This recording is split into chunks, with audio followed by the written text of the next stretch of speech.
If you're looking for a solid REIT for a dividend portfolio, Public Storage, in my opinion, is one of the better ones out there. It pays a solid dividend at 3.62%, right? So if you have a dividend portfolio aiming to get a yield between 3 to 4% and match inflation or hopefully overperform it, right? This is a stock that fits in perfect. If you're aiming for one of those crazy higher yields, maybe 5, 6, 7%, not necessarily trying to match inflation with share price, this one maybe isn't for that one, but personally I prefer the 3 to 4 range and then match inflation. This one, even during one of the highest inflationary periods during the United States, it has overperformed it. I believe inflation is about 27% since pre-COVID, right? And I usually do the 10-year on Yahoo, but it's for some reason not working. And we can see since 2014 has performed very well as well.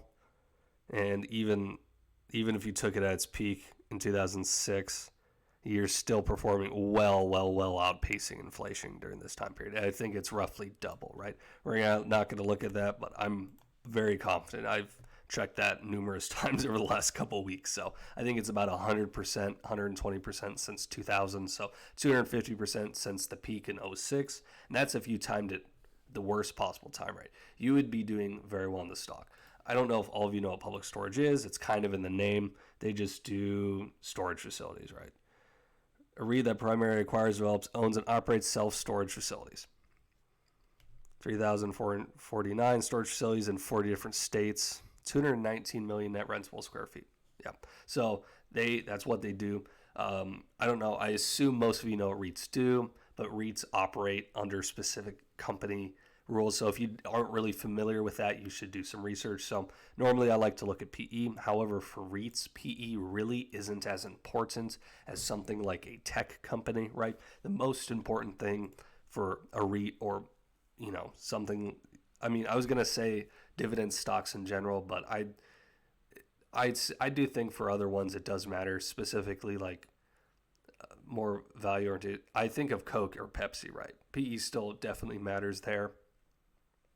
However, also for that, it's not quite as important when you're evaluating a tech stock, for example, because the PE really tells you a lot about what people think about it, right? If it's at 50, they think this thing's going to grow. If it's at 15, they really don't think it will. But anyways, that's for a different video. So generally for REITs, PE really doesn't matter as much as yield and long-term share price, right? Long-term history of performance.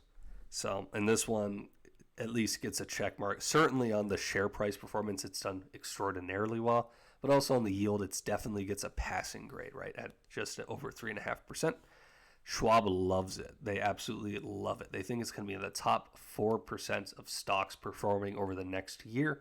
They reiterated that 5 days ago. I don't know if I think it's going to do that good. However, I really do like this stock, right? I love the diversification into it. I assume most of you watching this have more interest in REITs than average, although most people's portfolios are primarily tech. Mine is as well. So I love these sorts of REITs and high dividend paying stuff because I like, the dividend of it, but I like the diversification. So I'm not 100% in tech. And then when tech gets hit, if it got hit specifically hard for whatever reason for a year or two, I would be able to have funds in stuff that were hopefully overperforming. Over the last couple months, I've kind of seen that, or my tech hasn't done as well, but my REITs and utility companies specifically have done very well. Let's see what some other people have to say. Actually, I lied. Let's look a little bit at this dividend, a little bit more detail. You can kind of see the history of it. Right, we see 3. So you basically, except for they had a weird dividend special in 2022, and you would have really made bank then. People are really buying up. You can really see it in the share price there, right?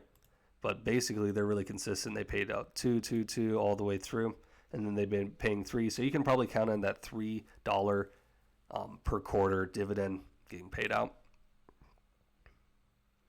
Long, buy, moderate ESG score. Yeah, this is a solid company. This is going to do well in a dividend portfolio. It's a great diversification as well. And it's also, I didn't mention it earlier, $58 billion market cap. There's not a lot of REITs this huge. This is one of the larger ones. There's safety in size generally, right? Larger companies, you need a lot more to go wrong for it to go wrong. That's just how these things work. So I think I've said what I needed to in this video. If you enjoyed it, I appreciate if you left a like, subscribe, whatever it may be. Let me know what you think down in the comment section below, and I'll catch you guys next time. Thanks for watching.